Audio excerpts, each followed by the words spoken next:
আমি বলতে পারবো না। না, বাট এখানে তো কৌশল মানে এখানে হচ্ছে যে নির্বাচন কমিশনও তো এখানে কৌশল নিচ্ছে যে কোন সিটে কাকে জিতানো হবে। কোন সিটে কাকে জিতানো হবে সেটা সেটা মাথায় রেখে তো বিএনপির কোথায় কোথায় বাদ দিতে হবে সেটা মানে করা হচ্ছে। যদি ওকে, আমি তো ভুল না করে থাকি। তার মানে আপনি এনসিপি বা একটা, জামাতকে আর কি।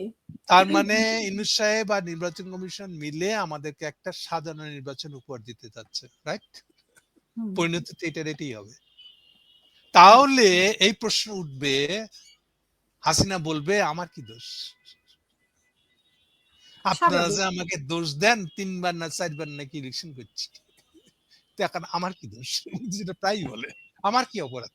রাতের ভোট করছি, আমি নিজে করছি, আমি ডামি করছি। এখন রাতের ভোট না দিনের ভোটই যদি রাতের মতো আ করে হয়। একই তো হলো। আর রাত দিনের ভোট আর সাজানো ইলেকশনের মধ্যে ফারাকটা কি? হুম। তো এইটার জন্য কি এই ১৪০০ প্লাস লোক মরছে? ১০৪ টা বাচ্চা মায়ের দুধ খেতে খেতে মারা গেছে এই জন্য? কি এবং বলবো? হাত পা হারাইছে এগুলোর জন্য। ইয়েস, সো যারা বল হ্যাঁ, আর ২ বুঝন টা দিন তারা বাকি বুঝবে। আছে।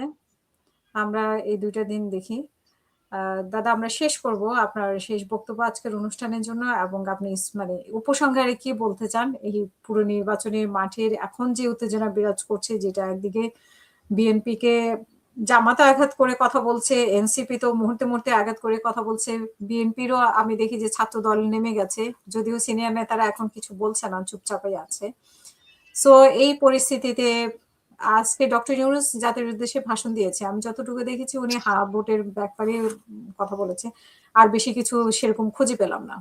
তো সব মিলিয়ে আপনার কাছে পরিস্থিতি ২ দিনের মধ্যে কি হতে পারে এবং ২২ আমি তারিখে মনে করি এখন দিনকে দিন পরিস্থিতি খারাপ হতে থাকবে এবং এটা যদি আনকন্ট্রোলড জায়গায় চলে যায়, শুধু ইলেকশন বন্ধ হয়ে যাওয়া না, এর চেয়েও বড় কোনো ক্ষতি, দাঙ্গা বেঁধে গেল একটা, মনে করেন দলে দলে, এক দলের সাথে আরেক দলে, মানে কন্ট্রোল করা যায় না এমন একটা পরিস্থিতি, আইন শৃঙ্খলা রক্ষা করা যাচ্ছে না, ইলেকশন তো দূরে থাক, এরকমটা জায়গায় যদি চলে যায় আমি অবাক হব না।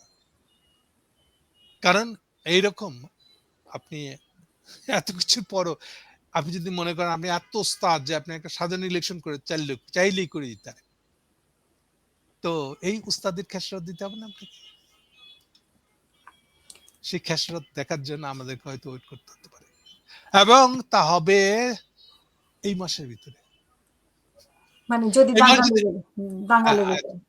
আর যদি এ মাস পার হয়ে যেতে পারে তালতি মালতি করে এটা সেটা করে, তাহলে আস্তে আস্তে আবার কমে যাবে ইলেকশনটা ভন্ডুল হয়ে যাওয়াটা বা বিশৃঙ্খলা আসাটা।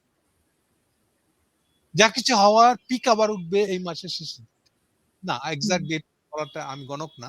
আমার কথাটা গণক হিসেবে ধরবেন না।